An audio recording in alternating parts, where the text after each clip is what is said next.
Start सबसे पहले जो है वो हम लोग वेक्टर वाला पार्ट, पहले हम लोग देख रहे हैं जो वेक्टर पार्ट जो हमने किया ना, पहले वो हम लोग कंप्लीट कर लेते हैं। फिर लास्ट में जो रहेगा वो हमारा जो एक पार्ट जो सिग्निफिकेंट फोर्स वाला जो पार्ट, सिग्निफिकेंट डिजिट्स वाला जो पार्ट होगा वो हम लोग इसके बाद कवर कर लेंगे। ठीक है, तो देखो यार, सबसे पहले हमें ये समझना है कि फिजिकल क्वांटिटी क्या होती है। ठीक है, तो फिजिकल क्वांटिटी का मतलब ये होता है कि कोई भी चीज जिसको अगर हम लोग मेजर कर सकते हैं वो सब हम लोग उसको क्या बोलते हैं, फिजिकल क्वांटिटी। कोई भी चीज जिसको अगर हम मेजर कर पाए उसको हम लोग क्या बोलते हैं, फिजिकल क्वांटिटी। जैसे मान लो अगर सपोज इस अगर पेन की अगर लेंथ की बात हो, या जैसे अगर एक सिंपल सा एग्जांपल ले कि क्या हम अगर टेबल को मेजर कर सकते हैं क्या, अगर मैं पूछूं क्या टेबल को मेजर कर सकते हैं क्या, तो यार एक बात देखो, एक्चुअली हम लोग टेबल या जैसे मान लो चेयर हो गया या फिर पेन हो गया, तो हम टेबल चेयर या फिर पेन को मेजर नहीं करते हैं। बेसिकली हम क्या करते हैं कि तो टेबल चेयर या पेन की लेंथ को या फिर उसकी हाइट को मेजर करते हैं, या फिर ये उसका मास मेजर कर लो कि किसी चेयर का मास देख लो कितना है, या उसका उस टेबल की अगर हाइट कितनी है तो वो हाइट मेजर कर लेते हैं। या अगर देखो तो जो टेबल होगा क्या उसकी विड्थ को भले मेजर कर सकते हो। बाकी टेबल को हम लोग मेजर नहीं करते, हम बेसिकली मेजर किसको करते हैं, तो चाहे तो टेबल की लेंथ को या मास को या उसकी हाइट को, तो इन सब को मेजर करते हैं। तो ये जो लेंथ हो गई, मास हो गई या हाइट हो गई, ये सब जो हुई वो क्या हो गई, फिजिकल क्वांटिटी। बेसिकली जो कहने का मतलब ये है कि कोई भी चीज जिसको हम मेजर कर पाए तो वो फिजिकल क्वांटिटी है, यानी हमारा लेंथ मास हाइट टेम्परेचर, तो ये सब चीजें मेजर कर पाते हैं। तो ये सब जो हुई वो हमारे लिए फिजिकल क्वांटिटी हुई, ना कि कोई भी एक टेबल ले लो या चेयर ले लो या फिर कोई भी पेन। ठीक है भाई, तो अब एक बार देखो, जो भी फिजिकल क्वांटिटी होती है इसको हमने 3 पार्ट में डिवाइड किया है। ठीक है, 3 पार्ट में डिवाइड किया है। पहला हम लोग देखते हैं कौन सा, स्केलर क्वांटिटी। दूसरा हम लोग देखते हैं वेक्टर क्वांटिटी, और तीसरा हम लोग देखते हैं टेंसर क्वांटिटी। पहला हमारा जो होगा स्केलर क्वांटिटी, दूसरा वेक्टर, और तीसरा कौन सा, टेंसर क्वांटिटी। ये 3 डिवीजन हमने किया है किसके बारे में, फिजिकल क्वांटिटी। जितनी भी सारे फिजिकल क्वांटिटी हैं उसमें से हमने उनको 3 पार्ट में डिवाइड किया है, स्केलर वेक्टर और टेंसर। तो अब सबसे पहले देखते हैं कि स्केलर क्वांटिटी क्या होता है और कैसे डिफाइन करते हैं इसको। तो अब एक बात देखो कि जैसे जब भी अगर किसी भी फिजिकल क्वांटिटी को अगर हमें एक्सप्रेस करना हो किसी को, तो कुछ ऐसी क्वांटिटी जो होती हैं कि जिसमें केवल अगर आप मैग्नीट्यूड अगर उनको उनके बारे में बताओ कि उनका मैग्नीट्यूड क्या है, तो वो जो क्वांटिटी होती है वो कंप्लीटली एक्सप्रेस हो जाती है। जैसे अगर एक एग्जांपल लेते हैं हम लोग कि जैसे अगर किसी पर्सन का अगर मास की बात करें, किसी पर्सन की अगर मास की बात करें, तो मैं अगर सीधा लिख दूं कि इसका जो मास है वो 60 kg है, इसका मास कितना है, 60 kg। तो ये जो पर्सन का मास जो अगर 60 kg, मैंने सिर्फ उसका मैग्नीट्यूड बता दिया है कि मास के बारे में, कि ये जो सामने वाला पर्सन है इसका मास कितना है, 60 kg। तो ये जो इंफॉर्मेशन होगा वो कंप्लीट होगा इस पर्सन के मास से रिलेटेड। हमें ना तो इसके बारे में ये बताना होगा कि हाँ यार वो पर्सन उस समय मूव किस डायरेक्शन में जा रहा था, या पर्सन वो सीधा खड़ा हुआ था या बैठा हुआ था या लेटा हुआ था। हमें इससे रिलेटेड कुछ भी बताने की जरूरत नहीं है। तो ये मास के बारे में अगर सिर्फ आपने 60 kg यानी इसका मैग्नीट्यूड बता दिया, तो ये एक मास के बारे में कंप्लीट इंफॉर्मेशन हुआ। तो ये जो मास होगा वो कैसी क्वांटिटी होगी, स्केलर। क्योंकि इसको एक्सप्रेस करने के लिए हमें सिर्फ किस क्वांटिटी किस क्या बताने की जरूरत है, मैग्नीट्यूड बताने की जरूरत है, और कुछ भी आपको एक्सप्रेस करने की जरूरत नहीं है। वैसे ही अगर मान लो कि किसी बॉडी का अगर टेम्परेचर मेजर करना हो, तो अगर आपने टेम्परेचर मेजर किया और टेम्परेचर जैसे ही आप मेजर किया आपने, तो सपोज ये आ रहा है 38 डिग्री सेल्सियस के बराबर। ठीक है, तो अगर सपोज 38 डिग्री सेल्सियस आ रहा है, तो ये सिर्फ आपने टेम्परेचर का मैग्नीट्यूड बता दिया, वही उस बॉडी का के टेम्परेचर के बारे में कंप्लीट इंफॉर्मेशन हो, और कुछ इसमें बताने की जरूरत नहीं है कि हाँ यार ये उस समय जो पर्सन था वो कहाँ पे प्रेजेंट था, या फिर वो किस डायरेक्शन में कहीं मूव कर रहा था या नहीं कर रहा था, वो किसी भी चीज पे डिपेंड नहीं करेगा। सिर्फ आपको ये मेज बताना है कि उस टेम्परेचर का क्या है, मैग्नीट्यूड की वैल्यू क्या है, तो ये टेम्परेचर कैसी क्वांटिटी होगी, स्केलर क्वांटिटी। जो हम लोग एक डेफिनेशन जो ऐसे लिखते हैं कि स्केलर क्वांटिटी वो क्वांटिटी है जिनके पास केवल मैग्नीट्यूड हो, तो मैग्नीट्यूड होने का मतलब ही होता है कि अगर आप उस क्वांटिटी को कंप्लीटली एक्सप्रेस करो तो सिर्फ इस पर्टिकुलर चीज की जरूरत पड़ेगी। तो जो स्केलर को अगर आप जब भी एक्सप्रेस करोगे तो सिर्फ किसकी जरूरत पड़ेगी, मैग्नीट्यूड की। सिर्फ किसकी जरूरत पड़ेगी, मैग्नीट्यूड। तो ये अगर मैग्नीट्यूड की केवल जरूरत पड़ रही है तो उसको हम क्या लेंगे, स्केलर क्वांटिटी। ठीक है। जैसे अगर एक और चीज देखो, जैसे अगर किसी भी, जैसे इस अगर मार्कर की या इस जो पेन की जो अगर लेंथ की बात करें, तो मैं इस लेंथ के बारे में अगर बोल दूं कि इस जो पेन की जो लेंथ है वो 30 या सपोज 15 सेंटीमीटर है, तो इसमें मुझे और एडिशनल चीज की एडिशनल इंफॉर्मेशन देने की जरूरत नहीं होगी कि ये जो पेन की जो लेंथ है वो मैंने ये लेफ्ट से राइट की तरफ मेजर किया या राइट से लेफ्ट की तरफ मेजर किया, ये सब कुछ बताने की जरूरत नहीं है। तो ये जो लेंथ होगा वो भी कैसी क्वांटिटी होगी, स्केलर क्वांटिटी। हाइट जो होगी वो कैसी क्वांटिटी, स्केलर क्वांटिटी। तो बेसिकली ये सब हम क्यों स्केलर बोल रहे हैं, क्योंकि इनको एक्सप्रेस करने के लिए सिर्फ और सिर्फ किन चीजों की जरूरत है, मैग्नीट्यूड की। क्लियर ये बात है कि जो भी क्वांटिटी जिनको अगर कंप्लीटली एक्सप्रेस करना हो, अगर हमें सिर्फ मैग्नीट्यूड बताने से हमारा काम हो जा रहा है तो उसको हम क्या बोलेंगे, स्केलर क्वांटिटी। सेकंड जो हम लोग देखते हैं, तो ये सेकंड क्वांटिटी हम लोग देखते हैं कि वेक्टर क्वांटिटी के बारे में। सेकंड हम लोग क्या देख रहे हैं, वेक्टर क्वांटिटी के बारे में। तो बेसिकली वेक्टर क्वांटिटी क्या होगा कि हमने ये चीज ऑब्जर्व किया कि कुछ क्वांटिटीज ऐसी होंगी कि जिनका केवल अगर आप मैग्नीट्यूड बताओगे तो हमें कंप्लीट इंफॉर्मेशन उसके बारे में या उस क्वांटिटी से रिलेटेड नहीं मिलेगा। ठीक है। उस केस में आपको डायरेक्शन भी बताने की जरूरत है। जैसे मान लो अगर हम लोग एक केस देखें कि यहाँ पे एक ऑब्जेक्ट अगर रखा हुआ है, अगर मैं ये बोलूं कि इस ऑब्जेक्ट के ऊपर 20 न्यूटन का फोर्स लग रहा है, ठीक है, 20 न्यूटन का फोर्स लग रहा है, और इस केस में मैं पूछूं कि अगर 10 सेकंड या 5 सेकंड के बाद इस ऑब्जेक्ट का पोजीशन बताओ, तो नहीं बता सकते हम लोग। क्योंकि अगर मान लो सपोज अगर फोर्स जो है वो इस डायरेक्शन में लगा हो, तो हो सकता है कि वो पार्टिकल जो है वो कुछ देर के बाद यहाँ पे प्रेजेंट होगा। वही अगर वर्टिकल डायरेक्शन में लगा हो तो हो सकता है कि वो पार्टिकल कहीं इस जगह पे होगा, और अगर इस किसी एंगल पे लगा हो तो हो सकता है कि पार्टिकल जो होगा वो कहीं इस पोजीशन पे हो। यानी अगर आपने केवल फोर्स का मैग्नीट्यूड अगर बता दिया तो वो इसके बारे में कंप्लीट इंफॉर्मेशन हमें प्रोवाइड नहीं कर पाएगा। तो यानी इसके बारे में अगर फोर्स के बारे में अगर आपको बताना है तो क्या क्या बताने की जरूरत है कि एक तो मैग्नीट्यूड बताओ, और साथ साथ वो किस डायरेक्शन में वो फोर्स लग रहा है वो भी बताने की जरूरत है। क्लियर हुआ, यहाँ में फील हो रहा है कि भाई यहाँ पे मैग्नीट्यूड बताने से केवल काम नहीं चलेगा, आपको क्या बताने की जरूरत है, डायरेक्शन भी। तो ये फोर्स जो होगा वो कैसी क्वांटिटी होगी, वेक्टर क्वांटिटी। पहली चीज तो हम लोग यही देखते हैं कि अभी मैग्नीट्यूड और डायरेक्शन बताने की जरूरत है। उसके बाद अगर एक और हम लोग क्वांटिटी ले कि मान लो एक पर्सन की वेलोसिटी के बारे में अगर हम बात करें, तो एक पर्सन की वेलोसिटी अगर देखें कि ये मान लो इधर की तरफ, सॉरी, ये अगर मान लिया हमने कि इस पर्सन की जो वेलोसिटी है वो मैंने बता दिया कि 20 मीटर पर सेकेंड है, और अगर 20 मीटर पर सेकेंड है तो सिर्फ ये 20 मीटर पर सेकेंड इसकी रफ्तार बताने से हम इसका जो पोजीशन है वो कुछ टाइम टी के बाद हम पोजीशन हम लोग ऑब्टेन नहीं कर सकते। क्योंकि अगर मान लो ये इस डायरेक्शन में भी जा सकता है, इधर की तरफ भी जा सकता है, इधर भी जा सकता है, ऊपर भी जा सकता है, पीछे भी जा सकता है, तो वो डिपेंड करेगा कि इस पर्सन की वेलोसिटी का डायरेक्शन क्या है, जो पर्सन है वो किस डायरेक्शन में मूव कर रहा है। तो इस बात पे डिपेंड करेगा इसका पोजीशन। यानी अगर आप वेलोसिटी के बारे में अगर कंप्लीट इंफॉर्मेशन देना चाहते हो तो इसके मैग्नीट्यूड के साथ साथ क्या बताने की जरूरत पड़ेगी, डायरेक्शन। कि आप तो सबसे पहले मैग्नीट्यूड बताओ ही और साथ में डायरेक्शन भी बताने की जरूरत होगी। डायरेक्शन बताओगे तभी ये पता चल जाएगा, पता चल पाएगा कि वो पर्सन या उस क्वांटिटी जो है, जो वेलोसिटी है, वो किस डायरेक्शन में है। यहाँ भी हमें किस चीज की जरूरत पड़ेगी, डायरेक्शन की।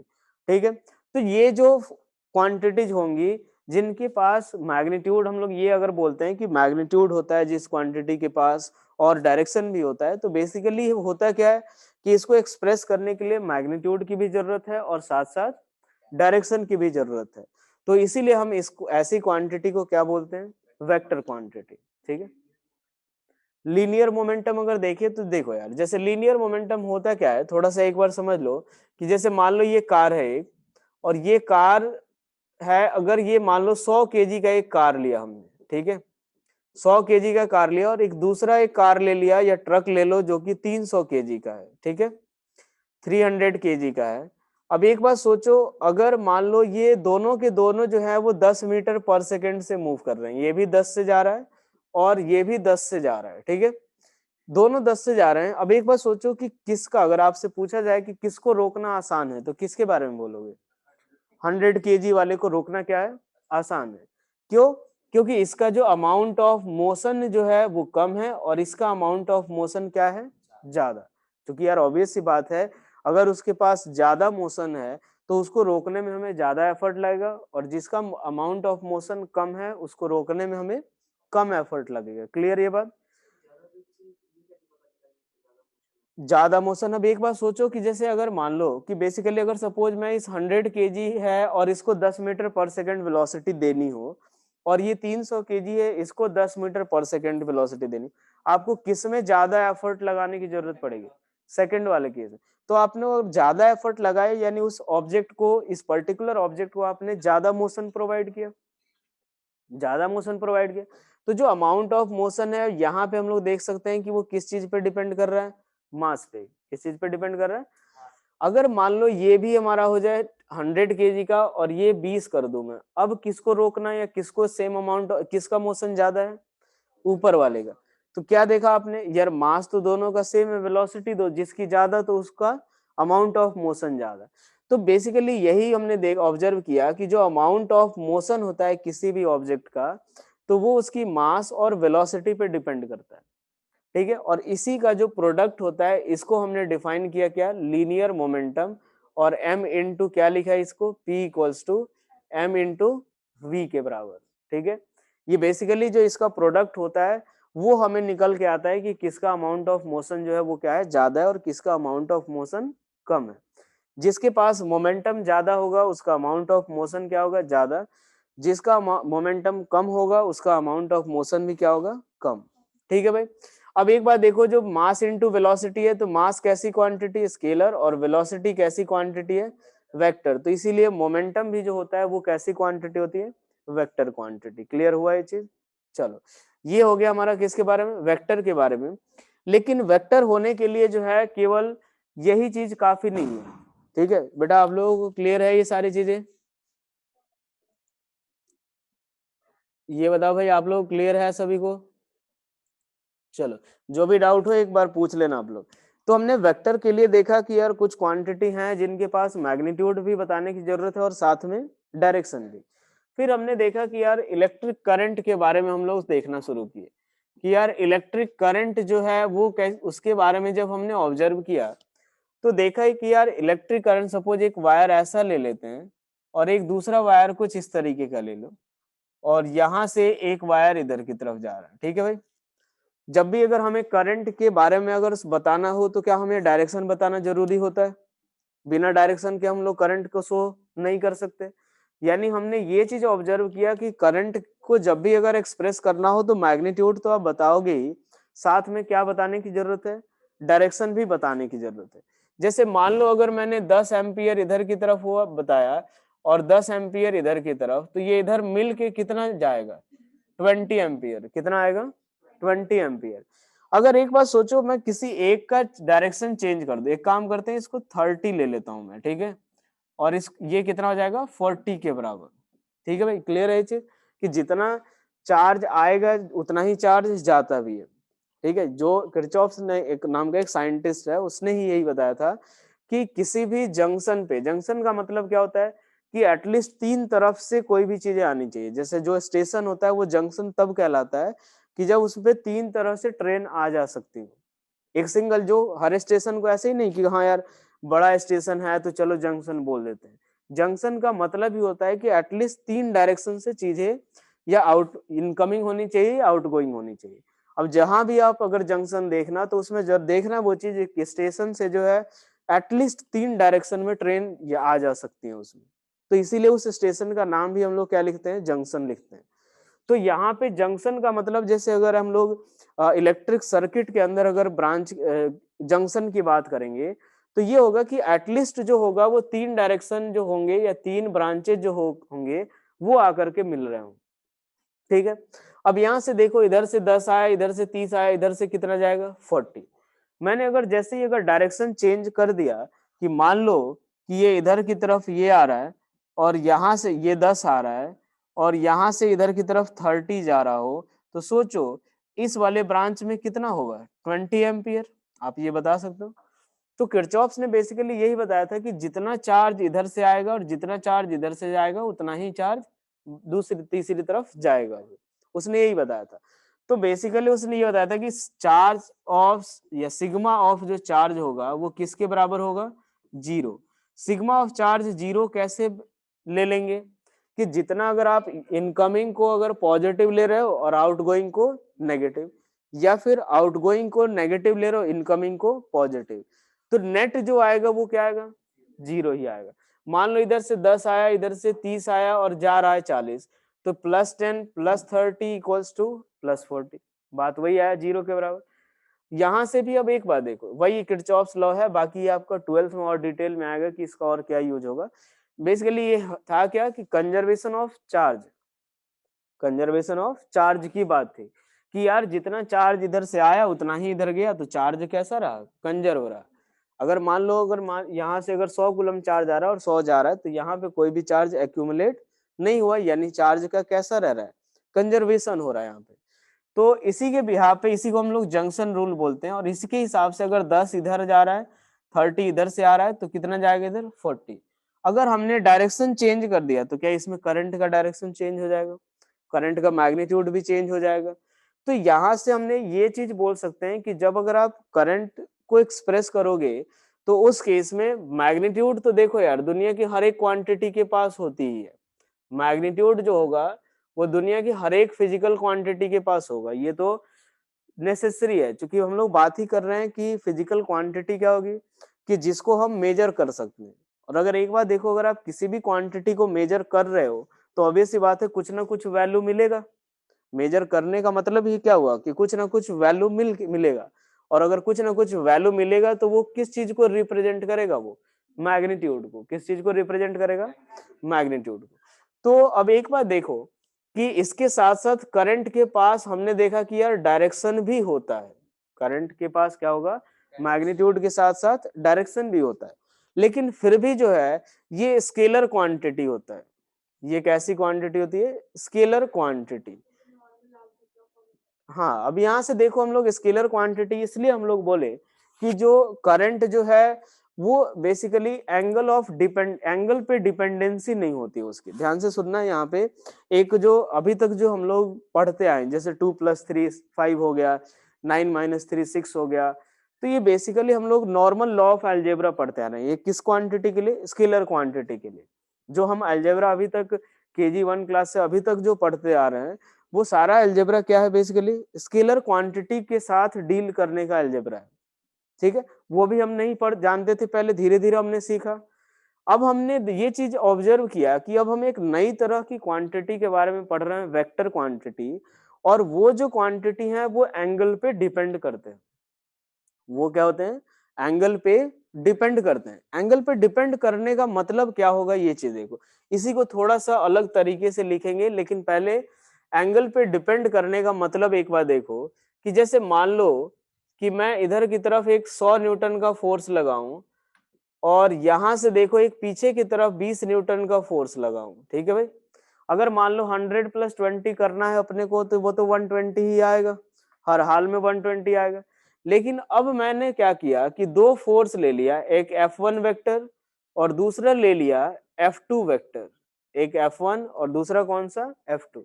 जब आप इन दोनों को ऐड करोगे तो ऐड करने का मतलब एक तरीके से इनका नेट निकालना। तो नेट ये कितना इफेक्टिव फोर्स के बराबर काम कर रहा होगा, 80 न्यूटन के बराबर। इतना तो एटलीस्ट हमें आइडिया है कि यार 100 इधर लगाओ 20 इधर लगाओ तो ये 80 इफेक्टिव के बराबर होगा। अगर मैंने वही चीज देखा कि यहां से 100 न्यूटन इधर की तरफ लगा लो और 20 न्यूटन इधर की तरफ लगा लो, तो सोचो जो अब इफेक्टिव फोर्स होगा वो किसके बराबर, यानी एक बार सोचो कि मैंने इनके बीच का, अगर ये डायरेक्शन, अभी इनके बीच का एंगल अगर देखे एक तरीके से तो अपोजिट डायरेक्शन, अभी है कितना वो नहीं ज्यादा समझना, ये अपोजिट डायरेक्शन है। अब एक बार देखो, ये जैसे ही मान लो इनके बीच का एंगल अगर मतलब इनको अगर सेम डायरेक्शन में लगा दिया तो अलग इफेक्ट हो गया। यानी ये बेसिकली किस चीज पे डिपेंड कर रहे हैं, तो एंगल पे डिपेंड कर रहे हैं। किस चीज पे? एंगल पे, कि ये जो दो फोर्सेज लग रहे हैं उनके बीच का क्या एंगल है। तो ये जो वेक्टर क्वांटिटीज हमने देखा तो वो किस चीज पे डिपेंड करते थे, उनकी डिपेंडेंसी एंगल पे थी।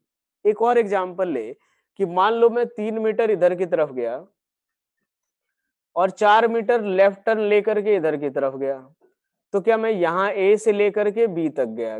यही होगा, ए से लेकर के बी तक। अब सोचो कि मान लो मैं ए से चलना शुरू किया, 3 मीटर गया और यहां से 4 मीटर किसी थीटा एंगल पे चला गया, तो क्या मैं अभी भी 5 ही मीटर दूर चला गया क्या, या कुछ और एंगल गया? कुछ और डिस्टेंस गया या फिर 5 ही मीटर गया? कुछ और डिस्टेंस चला। यानी एक बात सोचो, जो हमारा डिस्प्लेसमेंट की अगर हम बात करें तो वो हमारा डिपेंड कर रहा है कि हम कितने एंगल पे मुड़ करके जा रहे हैं, कितने एंगल पे मुड़ के जा रहे हैं। ये पाइथागोरस थ्योरम लगा दो ना सीधे सीधे, तो कितने एंगल पे मुड़ करके जा रहे हैं तो इस बात पे डिपेंड कर रहा है। ठीक है, जो हमारा नेट डिस्प्लेसमेंट होता है। तो हमने ये चीज ऑब्जर्व किया कि जो वेक्टर क्वांटिटीज होती हैं वो किस पे डिपेंड करती हैं, एंगल पे डिपेंड करती है। ठीक है, आप सेम वेक्टर को ऐड कर रहे हो, यानी 3 मीटर और 4 मीटर को ऐड करो और यहाँ पे 3 और 4 को ऐड कर रहे हैं, दोनों केस में हमारा जो रिजल्ट आ रहा है वो क्या है, अलग अलग। रिजल्ट कितना आएगा अभी हमें ये नहीं सोचना, हमने सिर्फ ये देख रहे हैं कि यहाँ से यहाँ चले और यहाँ से 4 चले तो कुछ और जगह पहुंच जा रहे हैं, यहाँ से 90 डिग्री का टर्न लिया था तो कुछ और जगह पहुंच रहे थे। तो बेसिकली ये रिजल्ट जो हो रहा है वो उसको चेंज कर रहा है, जो रिजल्ट है उसकी वैल्यू क्या हो रहा है, चेंज हो जा रही है। क्यों चेंज हुआ, क्या अलग था, इनके बीच का एंगल अलग था, मतलब हम अलग एंगल टर्न लिए थे इस वाले केस में, और इस वाले केस में अलग एंगल से टर्न ले रहे थे। तो बेसिकली जो वेक्टर क्वांटिटी होती हैं वो किस बात पे डिपेंड करती हैं, एंगल पे डिपेंड करेंगी। ठीक है, या जो दो वेक्टर है उनके डायरेक्शन पे डिपेंड कर रही हैं। क्लियर ये चीजें हमारा यहाँ पे नहीं हो रहा था, कि जैसे अगर यही केस ले, अगर मैं इनके बीच का एंगल 30 डिग्री रखूं या इनके बीच का एंगल 60 डिग्री रख दूं या 90 डिग्री रख दूं, तो सोचो क्या है, 10 आएगा इधर और 30 आएगा इधर, तो भी 40 ही जाना जाएगा, तो भी कितना, 40 एम्पियर ही। तो ये हमने देखा कि ये इनके बीच के एंगल पे डिपेंड ये लोग नहीं कर रहे हैं। ठीक है भाई, नहीं कर रहे। तो ये हमने यहाँ पे एक लिखने का एक तरीका हम लोग ने क्या डेवलप कर लिया कि ये जो वेक्टर क्वांटिटी होती है वो एक अपना खुद का अलग अलजेब्रा फॉलो करती है। क्योंकि यार अगर होता तो 3+4 हर केस में 7 होता, अगर नॉर्मल लॉ फॉलो करते तो यहाँ पे 100 और 20 को ऐड करने के केस में दोनों में 120 होता, लेकिन ये चीज हो नहीं रहा। तो ये हमने सोचा कि यार इनको ऐड करने का, एक बात बताओ यहां तक क्लियर है सभी को? हाँ, 1 मिनट। तो यहां से मैं बोल रहा हूं कि ये जो पार्ट है कि ये हमने क्या बोला, अब इसको अलग तरीके से कि जो वेक्टर क्वांटिटी होंगी तो उनको वो जो है वो अपना एक अलग लॉ ऑफ अलजेब्रा फॉलो करते हैं। ठीक है, और जो अभी तक हम लोग पढ़ते आ रहे हैं वो क्या है, एक स्केलर क्वांटिटी को ऐड करने का एक अलजेब्रा है। क्लियर ये चीज? तो यानी हमने ये समझ लिया कि यार वेक्टर क्वांटिटी को ऐड वगैरह करने का उनका अलजेब्रा पूरा पूरा क्या होगा, अलग होगा। तो इसीलिए हमने जब वेक्टर क्वांटिटी का डेफिनेशन लिखा तो उसमें ये लिख दिया कि वैसी क्वांटिटी जिनके पास मैग्नीट्यूड हो, डायरेक्शन हो और वेक्टर लॉ ऑफ अलजेब्रा को फॉलो करे। अब वो लॉ ऑफ अलजेब्रा जो है वो हम लोग धीरे धीरे पढ़ेंगे। ठीक है, एक मैग्नीट्यूड हो, डायरेक्शन हो और वेक्टर लॉ ऑफ अलजेब्रा को फॉलो करे, मतलब ये अपने खुद के अलजेब्रा को फॉलो करे, तो वो हमारा कौन सा क्वांटिटी होगा, वेक्टर क्वांटिटी। क्लियर हुआ ये चीज? ये हम वेक्टर किसको बोलेंगे? चलो, अब एक जो तुमने ये जो डाउट पूछा है कि सिग्मा क्यू जो होना चाहिए वो क्या होना चाहिए, 0।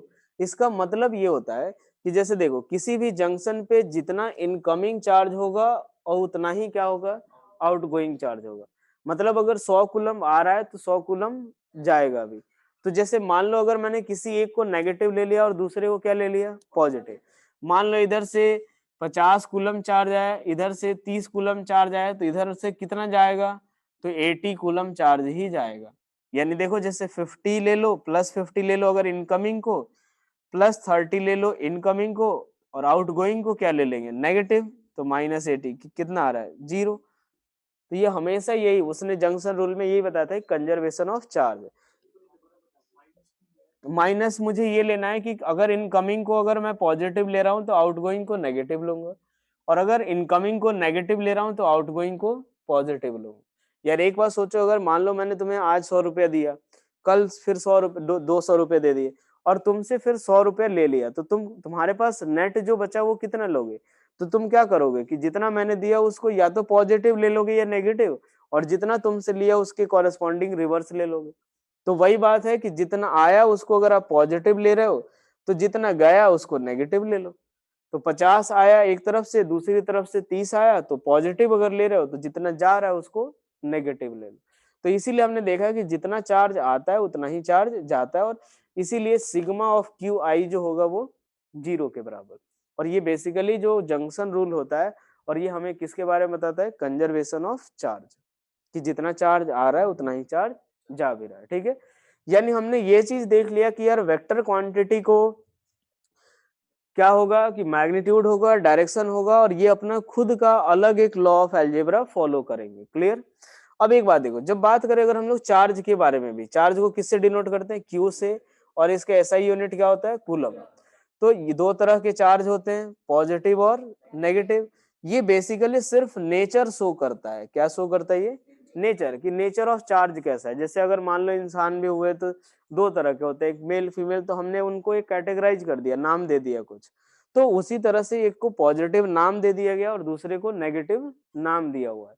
सिर्फ नेचर शो करता है, ऐसा नहीं है कि ये अगर मान लो किसी के ऊपर +3 कूलम चार्ज है और किसी के ऊपर -2 कूलम चार्ज है तो ये लेस देन 0 है और ये ग्रेटर देन 0, ऐसा कुछ नहीं है। ये सिर्फ किस चीज को शो कर रहा है, नेचर को, कि यार ये पॉजिटिव नेचर का है, ये नेगेटिव नेचर का है। क्लियर। तो ये जो चार्ज जो होता है किसी भी ऑब्जेक्ट के ऊपर, तो हम उसको नॉर्मल लॉ ऑफ अलजेब्रा जो हम लोग पढ़ते आए हैं, 3 + 6 हो जाए 9 हो जाता है, 4 - 2 जो होता है वो 2 होता है, 6 - 2 जो होता है 4 हो जाता है। तो उसके हिसाब से हम लोग ऐड या सब्ट्रैक्ट हमने देखा कि ये कर सकते हैं।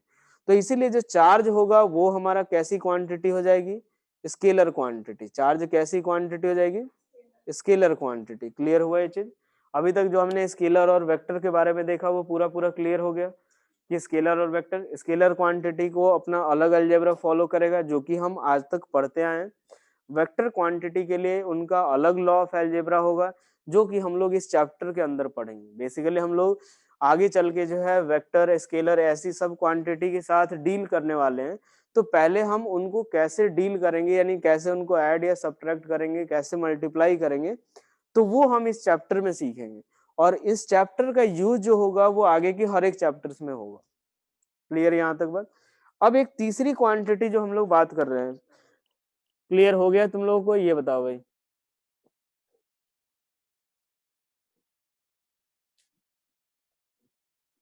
चलो अब यहां से देखते हैं तीसरी जो क्वांटिटी है वो हम लोग देखते हैं कौन सी, टेंसर क्वांटिटी।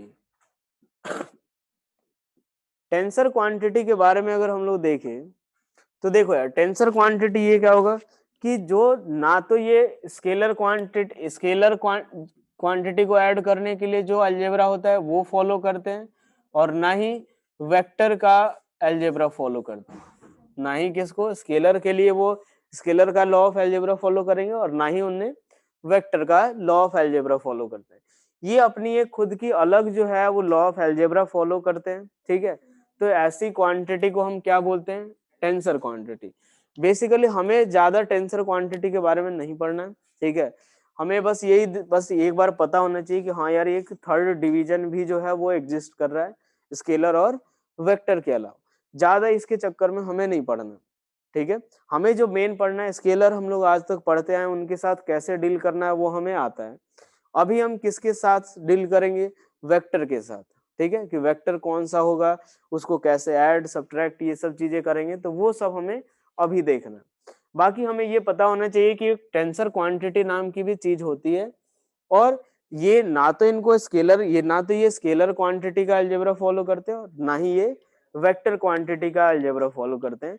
जैसे एग्जांपल के तौर पे हम लोग लिखते हैं मोमेंट ऑफ इनर्शिया, ठीक है, मोमेंट ऑफ इनर्शिया, और इनर्शिया देख लो, या फिर जैसे मान लो स्ट्रेस ले लो, ठीक है, ये सब आगे चल के थोड़ा बहुत आएगा अपने को पढ़ने के लिए, जैसे जैसे 11th में आगे पढ़ेंगे। तो ये मोमेंट ऑफ इनर्शिया हो गया या फिर उनका स्ट्रेस हो गया, ठीक है। अब एक बात देखो, ये हो गया हमारा जो टाइप्स ऑफ फिजिकल क्वांटिटी हो गई, क्लियर यहाँ तक? हाँ, ये मोमेंट ऑफ इनर्शिया देखो यार, मोमेंट ऑफ इनर्शिया का मतलब क्या होता है, जैसे अगर एक बार देखो, जैसे अगर हम सिंपली एक मास की बात करें, ठीक है, मास की अगर बात करें, तो मास हमें क्या बताता है कि उस ऑब्जेक्ट में जो मोशन अगर आप प्रोड्यूस करना चाहते हो तो कितना वो रेजिस्टेंस ऑफर करेगा, यही होता है। अगर सोचो कि अगर मैं 10 केजी का एक मास लूं और एक 100 केजी का मास लूं, एक 10 केजी का मास और एक कितना 100 केजी का मास, मैं बोलूं कि यार दोनों को जो है वो 2 मीटर पर सेकेंड वेलोसिटी दे दो, किसको देना आसान होगा? 10 केजी वाले को। अब बोलोगे यार ये इजिली मूव कर जाएगा, इजिली मूव कर जाएगा का मतलब क्या हो गया कि यार ये कम रेजिस्टेंस ऑफर करेगा, कम रेजिस्टेंस प्रोवाइड करेगा, क्लियर? तो मास जो है वो हमें क्या बताता है कि अगर उसको यूनिट एक्सेलरेशन अगर हम लोग प्रोवाइड करें, या फिर एक तरह से अगर उसको के अंदर मोशन लाना है, तो वो कितना रेजिस्टेंस ऑफर करेगा या कितना कम रेजिस्टेंस ऑफर करेगा, उसी का मेजरमेंट है। हाँ, डेफिनेशन जैसे मास का जो डेफिनेशन होता है बेसिकली ये होता है कि ये क्वांटिटी ऑफ मैटर को शो करता है। जैसे अगर मान लो सपोज अगर किसी पर्सन का मास बोलते हो कि 100 केजी है और किसी पर्सन का मास में बोलो 40 केजी है, तो आप समझ जाओगे कि यार वो जो 100 केजी का मास है उसके अंदर क्वांटिटी ऑफ मैटर जो होगा वो क्या होगा, ज्यादा। तो बेसिकली ये किसके बारे में हमारा है कि क्वांटिटी ऑफ मैटर के बारे में, कि कितना अमाउंट ऑफ मैटर है, ज्यादा अमाउंट ऑफ मैटर यानी मास क्या होगा, ज्यादा, कम अमाउंट ऑफ मैटर यानी उसका मास क्या होगा, कम। बेसिकली ये किससे रिलेटेड होता है कि किसके अंदर मोशन प्रोड्यूस करना आसान है, यानी कौन ज्यादा रेजिस्टेंस ऑफर करेगा और कम कम रेजिस्टेंस ऑफर करेगा, यही इसी का मेजरमेंट जो है वो क्या है हमारा, मास। क्लियर हुआ यहाँ तक? अब एक बात देखो, अब जो एक हम लोग क्वांटिटी डिफाइन करते हैं जो मोमेंट ऑफ इनर्शिया, वो हमें बताता है कि किस बॉडी को, किसी बॉडी को जो है किसी पर्टिकुलर एक्सिस के अबाउट रोटेट कराना आसान है या मुश्किल है, ठीक है। जैसे मान लो अगर हम सिलेंडर की बात करते हैं, ठीक है, एक सिंपल सा एग्जांपल है, अगर हम लोग एक सिलेंडर के बारे में देखें, तो अब एक बात सोचो, ये सिलेंडर को मैं इस एक्सिस के अबाउट अगर रोटेट कराऊं, ठीक है, इस एक्सिस के अबाउट रोटेट कराऊं, आपने देखा भी होगा जो गैस सिलेंडर होता है उसको इस एक्सिस के अबाउट रोटेट कराना क्या होता है, आसान। इन कंपैरिजन टू किसके, आपको अगर मैं बोलूं इसके अबाउट रोटेट कराओ, मतलब इसके अबाउट ऐसे ऐसे फ्लिप करवाओ, ऐसे फिर ऐसे, किसमें ज्यादा आपका एफर्ट लगेगा, इस वाले एक्सिस के अबाउट रोटेट कराने का में आपको ज्यादा एफर्ट लगाने की जरूरत होगी। तो ये इसलिए ज्यादा एफर्ट लगाने की जरूरत पड़ रही है क्योंकि इस एक्सिस के अबाउट जो बॉडी का जो मोमेंट ऑफ इनर्शिया होगा वो ज्यादा होगा और इस एक्सिस के अबाउट मोमेंट ऑफ इनर्शिया कम होगा। तो बेसिकली मोमेंट ऑफ इनर्शिया किसी एक्सिस के अबाउट अगर हम देखें तो ये क्या बताता है कि उस पर्टिकुलर एक्सिस के अबाउट जो बॉडी को रोटेट कराना मुश्किल है या फिर आसान है। क्लियर हुआ है जी? तो ये हमारा हो गया कौन सा, टेंसर क्वांटिटी के बारे में। अब इसके बाद हम लोग देखते हैं कि जब कौन सा, हाँ वो ले लो उसमें, वो तो अब जैसे बहुत सारी क्वांटिटी आगे आएंगी तो हमें उतना अभी सारा थोड़ी लिखना है, ठीक है। अब एक बात देखो, जैसे मान लो अगर हम ये बात करें कि अब एक वेक्टर क्वांटिटी हमने देख लिया, हमारा जो पूरा का पूरा जो चैप्टर है वो किसके बारे में, वेक्टर क्वांटिटी में। अब हम इसको कैसे रिप्रेजेंट करते हैं उसके बारे में हम लोग देखते हैं। तो देखो यार, वेक्टर क्वांटिटी को जब रिप्रेजेंट करने की बारी है तो एक तो हम लोग कुछ अल्फाबेटिकल रिप्रेजेंटेशन देखते हैं। अल्फाबेटिकल रिप्रेजेंटेशन का मतलब क्या होगा कि जैसे मान लो कि जैसे ए बी सी डी इन सब से रिप्रेजेंट करने का, तो सबसे पहले जो हम लोगों ने क्या सोचा कि अगर मान लो इनिशियली जैसे कोई भी मास को हम लोग एम से डिनोट करते हैं, लेंथ को एल से डिनोट करते हैं, तो कोई ना एक छोटा सा कोई ना कोई एक लेटर तो यूज करेंगे या सिंबल तो यूज करते हैं उसको। तो हर एक क्वांटिटी को एक्सप्रेस करने के लिए। तो हमने सोचा कि यार पहले तो चलो मास के लिए m ले लो, x ये जैसे मान लो लेंथ के लिए l ले लो, ये सब यूज करते थे। तो वेक्टर के लिए कैसे करें? तो हमने पहले डिसाइड किया कि आप एक काम करो, पहले डार्क लेटर से रिप्रेजेंट कर लो। किससे? डार्क लेटर से। लेकिन बाद में दिक्कत यही आई कि भाई जब भी अगर प्रिंटिंग वगैरह होता था तो कहीं पे डार्क की बजाय वो क्या हो गया, लाइट हो गई, तो हमें समझने में दिक्कत हो जाती। कुछ बुक आप अभी भी ऐसे देखे होंगे जहां पे जो वेक्टर क्वांटिटी होगी वो थिक लेटर से ही वहां पे लिखा हुआ रहता है। ठीक है, थिक लेटर से ही लिखा हुआ रहता है। तो वो बेसिकली क्यों लिखा हुआ रहता है कि पहले हमने यही चीज स्टार्टिंग में फॉलो किया कि यार जब वेक्टर को रिप्रेजेंट करेंगे तो थिक लेटर से करेंगे, और जब स्केलर को करेंगे तो क्या करेंगे, थिन लेटर या लाइट से डिनोट करेंगे। बाद में जब ये प्रॉब्लम आई तो हमने ये सोचा कि नहीं यार, अब एक काम करते हैं कि जब भी अगर एक वेक्टर को रिप्रेजेंट करना हो ना तो आप सीधा सीधा एरो लगा दो। सीधा सीधा क्या लगा दो? एरो लगा दो। अगर आप उस लेटर के ऊपर एरो लगा रहे हो तो वो कैसी क्वांटिटी को रिप्रेजेंट करेगा? वेक्टर को। और अगर एरो नहीं लगा रहे हो तो वो किसको रिप्रेजेंट करेगा? स्केलर को। क्लियर हुआ ये चीज? तो ये हमारा क्या रहा कि ये जो दो क्वांटिटी हैं वो वेक्टर हो जाएंगी, और नीचे की जो दो क्वांटिटी हैं वो कौन सी हो जाएंगी? स्केलर। चलो भाई यहां तक क्लियर हो गया कि अल्फाबेटिकल रिप्रेजेंटेशन जो होगा वो कैसे करेंगे। अब इसके बाद हम लोग देखते हैं कि ज्योमेट्रिकल रिप्रेजेंटेशन की बात करते हैं। ठीक है भाई, ज्योमेट्रिकल रिप्रेजेंटेशन अगर हम लोग देखें, ज्योमेट्रिकल रिप्रेजेंटेशन अगर देखें तो हमने ये देखा कि एक एरो के द्वारा रिप्रेजेंट करेंगे। किससे? एक एरो के द्वारा रिप्रेजेंट करेंगे। जो भी है, अगर हम लोग को अगर वेक्टर शो करना हो तो उसके एरो के द्वारा रिप्रेजेंट करेंगे। एरो के द्वारा जब आप रिप्रेजेंट करोगे तो इसमें तीन चीजें आ रही हैं। एक कौन सा? एक तो ये टेल आ रहा है, ठीक है, एक तो ये टेल है। दूसरा ये जो है ये कौन सा? हेड। और ये जो तीसरा जो है length of the wire, sorry length of arrow, length of arrow. ठीक है, अब ये तीनों चीजें जो हैं वो अलग अलग चीजों को रिप्रेजेंट करती है। टेल का मतलब क्या होगा कि ये बेसिकली ये पॉइंट ऑफ एप्लीकेशन को शो करता है। ये किसको शो करेगा? पॉइंट ऑफ एप्लीकेशन को। पॉइंट ऑफ एप्लीकेशन का मतलब क्या हुआ कि वो जो वेक्टर है वो किस पर्टिकुलर पॉइंट पे लगना शुरू हुआ है, या कि वो पर हाँ कहाँ से स्टार्ट हुआ है बोल सकते हो, या फिर वो जो वेक्टर क्वांटिटी है वो किस पर्टिकुलर पॉइंट पे अप्लाई हो रहा है। जैसे अगर हम लोग एक बात देखें कि मान लो अगर हम फोर्स के बारे में अगर हम लोग कंसिडर करें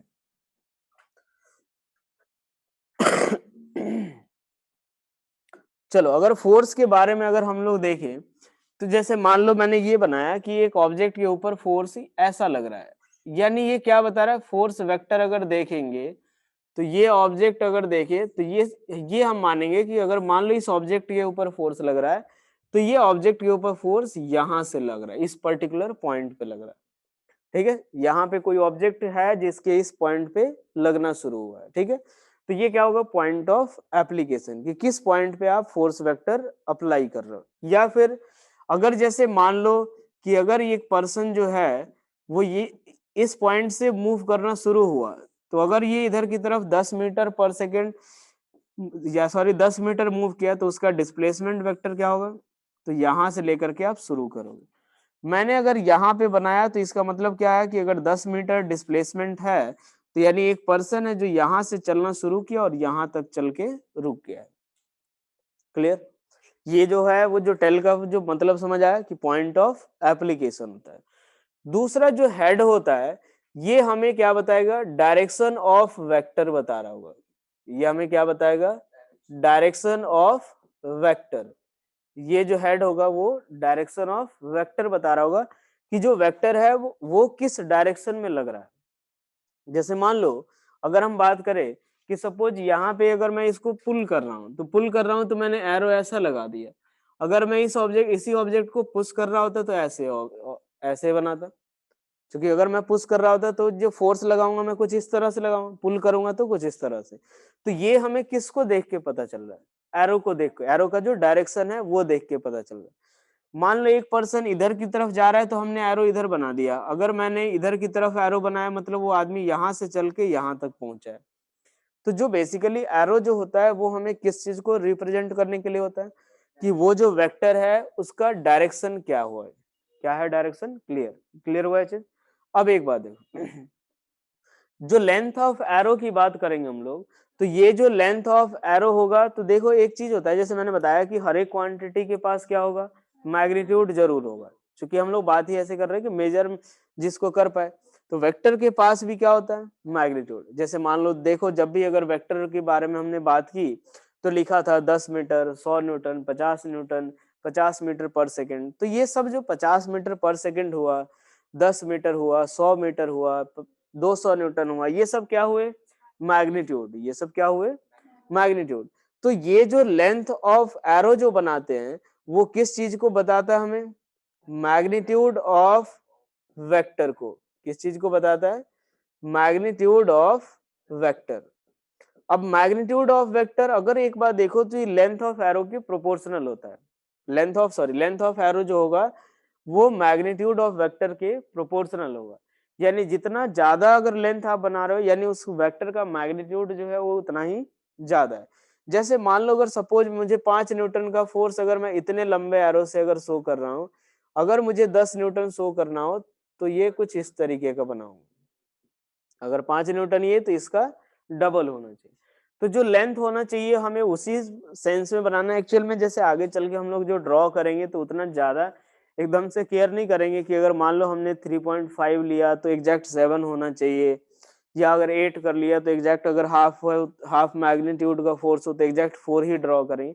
एक रफली जो है वो हम ड्रॉ करेंगे आगे, ठीक है। आगे चल के ऐसा नहीं कि स्केल लेकर के ड्रॉ करेंगे, बट एक रफली जरूर हम लोग इस चीज का ध्यान रखेंगे कि अगर कोई बड़ा वेक्टर है यानी उसका मैग्नीट्यूड अगर बड़ा है तो उसकी जो लेंथ ऑफ एरो भी जो होनी चाहिए वो क्या होनी चाहिए, ज्यादा।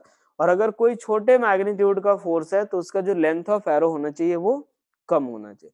ये तीन चीजें देख ली हमने कि लेंथ ऑफ एरो किस चीज के प्रोपोर्शनल होगा, तो मैग्नीट्यूड ऑफ वेक्टर। हेड जो होगा वो डायरेक्शन शो करेगा, और जो टेल होगा वो पॉइंट ऑफ एप्लीकेशन को शो करने के लिए होगा। क्लियर यहाँ तक। ये जो होगा हमारा ज्योमेट्रिकल रिप्रेजेंटेशन जो होगा वहां पे ये तीन चीजें हमें ध्यान रखनी है। तीसरा एक और चीज अगर देखे तो ये जो लाइन है, ये जो हम लोग लाइन जो ले रहे हैं इस लाइन को हम लोग बोलते हैं line of action of the vector. इस लाइन को हम क्या लिखते हैं, लाइन ऑफ एक्शन। यानी बेसिकली ये हमें बताएगा कि किस लाइन के अलोंग वो वेक्टर लग रहा है। इसको हम क्या बोलेंगे, लाइन ऑफ एक्शन। यानी अब एक बात देखो, जैसे मान लो अगर मैं मूव करूं, अगर सपोज ये वेलोसिटी या डिस्प्लेसमेंट वेक्टर की बात हो रही है तो ये हमें क्या बताएगा कि ये जो पर्सन है वो इस लाइन के अलोंग चल रहा है। यानी जो डिस्प्लेसमेंट का जो लाइन ऑफ एक्शन है वो ये वाला है कि इस लाइन के अलोंग चल रहा है। इसकी बात करें तो ये पर्सन जो है वो इस डायरेक्शन इस लाइन के अलोंग चल रहा है। अगर यहां से देखें मैं फोर्स, अगर ये जो लाइन होगा ये हमें क्या बताएगा कि ये जो पर्सन है वो इस ऑब्जेक्ट के ऊपर जो फोर्स लग रहा है वो इस लाइन के अलोंग लग रहा है। तो ये बेसिकली हमारा ये क्या होगा, लाइन ऑफ एक्शन शो कर रहा होगा। क्लियर यहाँ तक। चलो अब एक बात देखो कि जब अगर मान लो किसी भी वेक्टर को जो है, जैसे मान लो ये वेक्टर मैंने बनाया है कुछ इस तरीके का, ये वेक्टर मान लो मैंने ए लिखा, ए वेक्टर लिया यानी ए के ऊपर मैं एक एरो बनाना, तो ये अगर मैं इसको इसके लाइन ऑफ एक्शन के अलोंग या इसके पैरेलल अगर मैं मूव करा दूं तो इसमें कोई चेंज नहीं होगा, ठीक है। इसी वैसे ही जो वैसे वेक्टर जिनको अगर मान लो उसके लाइन ऑफ एक्शन के अलोंग या उसके पैरेलल अगर मूव कराएं तो अगर उसमें कोई चेंज नहीं माना जाए तो वैसे वेक्टर को हम क्या बोलते हैं, फ्री वेक्टर बोलते हैं, ठीक है। तो बेसिकली जैसे उठा करके हम इसको यहाँ पे बना दो या उठा करके इसको यहाँ पे बना दो, मैग्नीट्यूड चेंज नहीं होना चाहिए और ना ही डायरेक्शन, ठीक है। तो ये अगर इसके लाइन ऑफ एक्शन के अलोंग या उसके पैरेलल क्या कर सकते हैं, हम मूव करा सकते हैं, ठीक है। और ये जो जिस वैसे वेक्टर जिनके अंदर ये प्रॉपर्टी होगी उनको क्या बोलेंगे हम, फ्री वेक्टर। आगे चल के देखेंगे। क्लियर हुआ ये सारा का सारा रिप्रेजेंटेशन के बारे में, ठीक है। हाँ, लाइन ऑफ एक्शन के अलोंग या फिर उसके पैरेलल करा दो, जैसे ये रहा इसके पैरेलल या उसकी लाइन के अलोंग, ठीक है। हाँ, वो फ्री वेक्टर कहलाता है और इसका मतलब इसमें कोई भी चेंज नहीं माना जाएगा, ठीक है भाई। चलो ये हो गया हमारा कौन सा, जो भी वेक्टर के बारे में या वेक्टर को कैसे रिप्रेजेंट करने वाले। चूंकि हम सारी चीजें नई क्वांटिटीज के बारे में पढ़ रहे हैं, तो कैसे उनको लिखना है, कैसे उनको डील करना है, वही सारी चीजें पहले हम सीखेंगे। जैसे मान लो अगर हमने जब बचपन में अगर मान लो अगर 1 2 3 या ABCD जो सारी चीजें देखी, तो कैसे लिखेंगे, तो पहले उसको रिप्रेजेंट करना सीखा कि ए को ऐसे लिखो, बी को ऐसे लिखो, वही सारा काम हम कर रहे हैं। क्योंकि आज से हमारे पास एक नई क्वांटिटी भी होगी वेक्टर, और हमें उनके साथ भी डील करना होगा, ठीक है भाई। चलो अब इसके बाद हम लोग देखते हैं कि जो टाइप्स ऑफ वेक्टर की बात करते हैं, इसके बाद हम लोग देखते हैं types of vectors. Types of vector के केस में अगर देखें, तो टाइप्स ऑफ वेक्टर के केस में सबसे पहला जो होगा, इससे पहले एक और चीज देख लो। हाँ हाँ, वेक्टर में ही आएगा, तो वो चलो कोई दिक्कत नहीं। अब एक बात देखो कि एक और चीज आती है मैग्नीट्यूड ऑफ वेक्टर, ठीक है, मैग्नीट्यूड ऑफ वेक्टर। हाँ, मैग्नीट्यूड ऑफ वेक्टर, या फिर इसको ये भी बोलते हैं मॉडुलस ऑफ वेक्टर। जो मैग्नीट्यूड ऑफ वेक्टर होता है उसको मॉडुलस ऑफ वेक्टर भी लिखते हैं। इसको कैसे, जैसे मान लो एक वेक्टर ये है या कोई एक फोर्स वेक्टर है, और ये हमारा एक फोर्स वेक्टर है, और इसका जो मैग्नीट्यूड है वो किसके बराबर है, 10 न्यूटन के बराबर। कितना है इसका मैग्नीट्यूड, 10 न्यूटन। तो मुझे इसके बारे में कैसे लिखना चाहिए, तो जब अगर मैग्नीट्यूड केवल शो करना रहेगा, तो या तो फोर्स वेक्टर के फोर्स के ऊपर एरो लगा दो और दोनों तरफ मॉड लगा दो, और इसको क्या लिख दो, 10 न्यूटन। क्या लिख दोगे इसको, 10 न्यूटन। या फिर सिंपली क्या लिख दो कि केवल F लिख दो, तो भी ये क्या होगा, मैग्नीट्यूड को शो कर रहा हो। और इसी को हम एक दूसरा नाम क्या लेते हैं, मॉडुलस ऑफ वेक्टर। तो मॉडुलस ऑफ वेक्टर या मैग्नीट्यूड ऑफ वेक्टर का मतलब क्या हो गया कि क्या कर रहे हो आप, कि सिर्फ उस वेक्टर क्वांटिटी के मैग्नीट्यूड को एक्सप्रेस कर रहे हो। क्लियर, क्लियर हो गया। चलो भाई, अब इसके बाद हम लोग देखते हैं टाइप्स ऑफ वेक्टर्स के बारे में। टाइप्स ऑफ वेक्टर अगर देखें, तो पहला जो वेक्टर होगा, ये अगर हम लोग देखते हैं इक्वल वेक्टर्स। इक्वल वेक्टर्स के लिए क्या कंडीशन है, जैसे मान लो कि अगर सपोज अगर मैग्नीट्यूड सॉरी अगर कोई वेक्टर क्वांटिटी अगर देखे, तो उसके पास मैग्नीट्यूड भी होगा और डायरेक्शन। तो अगर हम दो वेक्टर को इक्वल कब बोलेंगे, जब उनका मैग्नीट्यूड भी सेम हो और साथ साथ डायरेक्शन भी सेम हो। मैग्नीट्यूड और डायरेक्शन अगर दोनों सेम हो, तो हम उसको क्या बोलेंगे, इक्वल वेक्टर। जैसे मान लो कि अगर एक वेक्टर इधर की तरफ है, एक वेक्टर ए हो गया और दूसरा एक वेक्टर बी हो गया, ठीक है भाई। अब इसका डायरेक्शन तो सेम है, दिख रहा है अपने को, और इसका मैग्नीट्यूड भी लगभग सेम ही बनाया अपन ने। तो मैग्नीट्यूड भी सेम है और डायरेक्शन भी सेम है, तो ऐसे वेक्टर को क्या लिखेंगे, इक्वल वेक्टर। और किससे डिनोट करेंगे कि vector A equals to vector B. यानी ये क्या बताएगा कि मैग्नीट्यूड भी सेम है और डायरेक्शन भी सेम है। तो इक्वल वेक्टर होने के लिए कंडीशन क्या होनी चाहिए कि आपका मैग्नीट्यूड भी सेम होना चाहिए, और यानी अगर मान लो कि एक आदमी इस डायरेक्शन में 10 मीटर चल रहा हो, 10 मीटर चला हो, और दूसरा आदमी भी इसी डायरेक्शन में 10 मीटर चला हो, तो यार दोनों का जो डिस्प्लेसमेंट होगा वो तो सेम ही है। क्या बोलेंगे कि दोनों पर्सन जो है वो क्या चले हुए, सेम डायरेक्शन में, सेम डिस्प्लेसमेंट है उनका। तो ये हम लोग क्या बोलेंगे कि ये दोनों जो हैं वो इक्वली डिस्प्लेस हुए। क्लियर हुआ। तो दो वेक्टर इक्वल तब कहलाएंगे जब उनका मैग्नीट्यूड और डायरेक्शन दोनों क्या होने चाहिए, सेम। दूसरा अगर हम देखें सेकंड वेक्टर कौन सा, अनइक्वल वेक्टर। अनइक्वल वेक्टर अगर हम लोग देखें, तो अनइक्वल वेक्टर के केस में हम क्या लिख सकते हैं कि या तो मैग्नीट्यूड अलग हो जाए या डायरेक्शन, या फिर दोनों ही अलग हो जाए, कोई दिक्कत नहीं। मतलब एटलीस्ट एक चीज जो है वो डिफरेंट होनी चाहिए, या तो मैग्नीट्यूड हो जाए या डायरेक्शन, या फिर दोनों ही चीजें अगर अलग हो, तो उन वेक्टर को क्या बोलेंगे, अनइक्वल। यानी जैसे मान लो एक वेक्टर इधर की तरफ हो गया, एक इधर की तरफ हो गया। अब सोचो यहाँ पे डायरेक्शन हम लोग ऑलमोस्ट अगर सेम ले रहे हैं, मान लो हमने एक वेक्टर का नाम दे दिया बी और दूसरे वेक्टर का नाम सी, तो यहाँ जो है बी वेक्टर जो है वो सी वेक्टर के बराबर नहीं है। क्यों, क्योंकि इसका जो मैग्नीट्यूड जो है वो क्या है, डिफरेंट। अगर हम लोग डायरेक्शन ऑलमोस्ट अगर सेम ले ले, तो तो भी इनका मैग्नीट्यूड जो है वो सेम नहीं है, तो ये कैसे वेक्टर हो जाएंगे, अनइक्वल। मान लो हमने एक वेक्टर इधर की तरफ ले लिया और दूसरा वेक्टर इधर की तरफ ले लिया, ये भी कैसे वेक्टर हो जाएंगे, अनइक्वल, चूंकि इनका मैग्नीट्यूड तो सेम है बट इन दोनों का डायरेक्शन अलग है। तो ये भी क्या लिखेंगे, मान लो इसको सी वेक्टर लिखा और इसको डी वेक्टर, तो क्या लिखेंगे, C vector is not equals to किसके, डी वेक्टर के। अगर एक बार देखो, मान लो यहां से लिखा मैंने सी वेक्टर और इसको लिखा मैंने कौन सा, डी वेक्टर, यहाँ पे मैग्नीट्यूड भी अलग है और डायरेक्शन भी अलग है, तो यहां से क्या लिखेंगे कि C vector is not equals to किसके, डी वेक्टर के। क्लियर। तो जब भी अगर ऐसा हो कि दो वेक्टर का या तो मैग्नीट्यूड या डायरेक्शन या दोनों ही अलग हो, उन सबको हम क्या बोलेंगे, अनइक्वल वेक्टर के। यहां तक क्लियर हो गया सभी को भाई, ये बताओ, क्लियर हो गया तुम लोग को।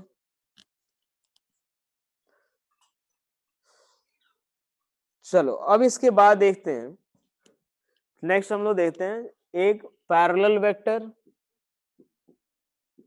थर्ड हम लोग देखते हैं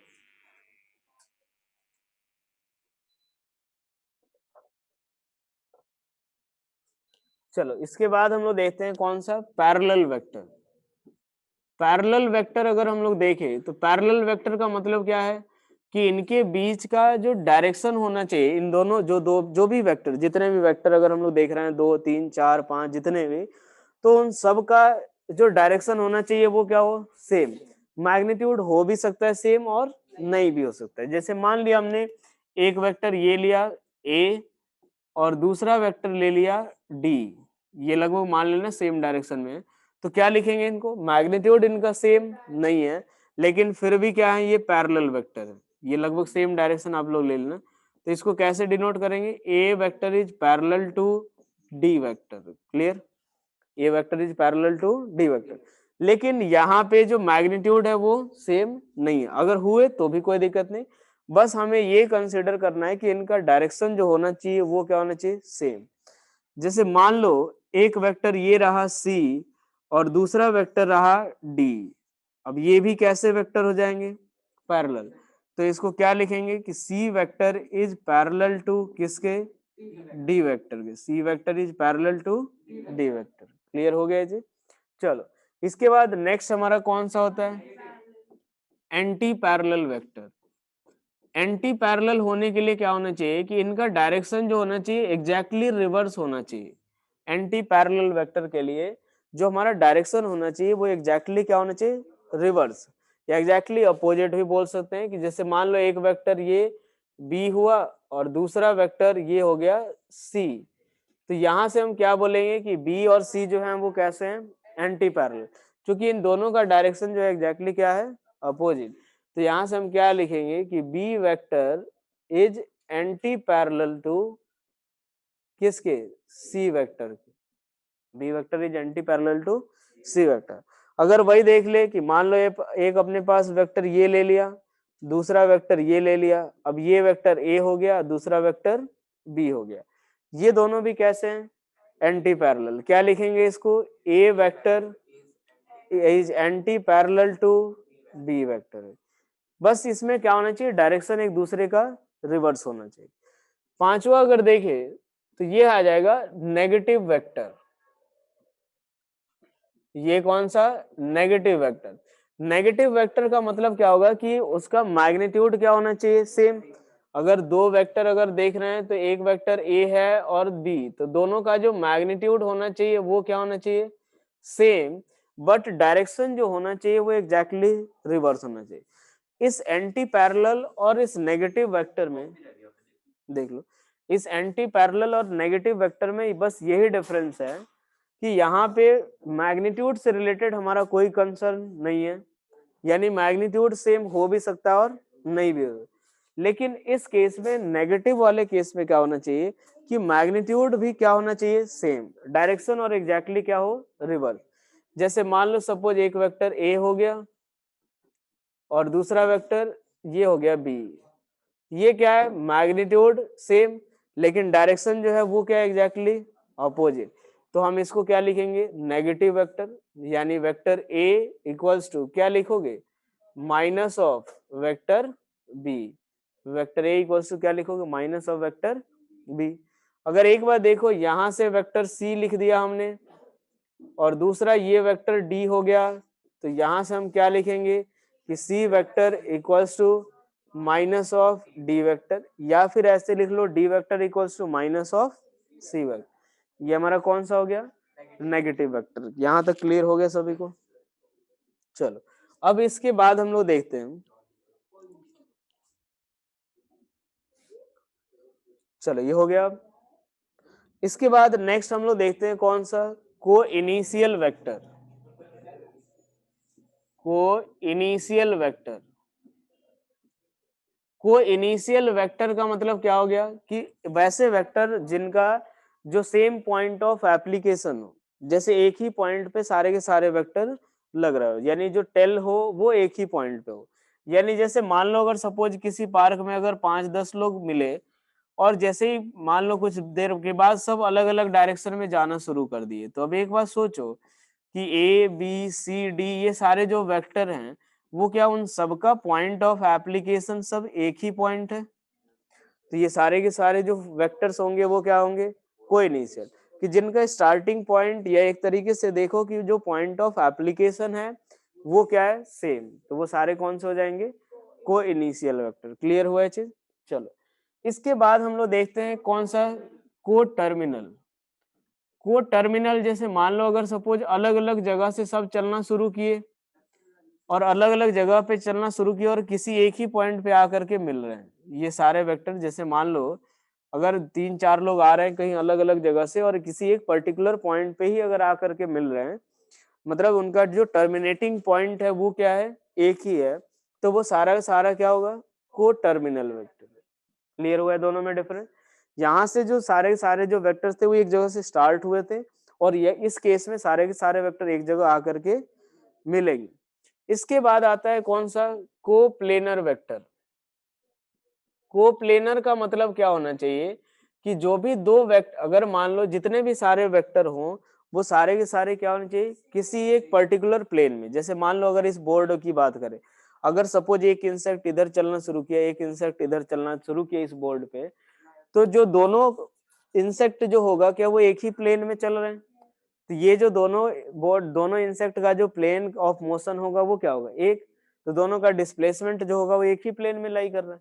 तो वैसे वेक्टर जो क्या हो, सेम ही प्लेन में लाई कर रहे हो, जैसे एक इधर बना दिया एक इधर बना दिया, ना तो हमें इनके मैग्नीट्यूड के बारे में सोचना है और ना ही डायरेक्शन के बारे में, ये सारे अगर इसी प्लेन में है तो वो क्या होंगे, कोप्लेनर।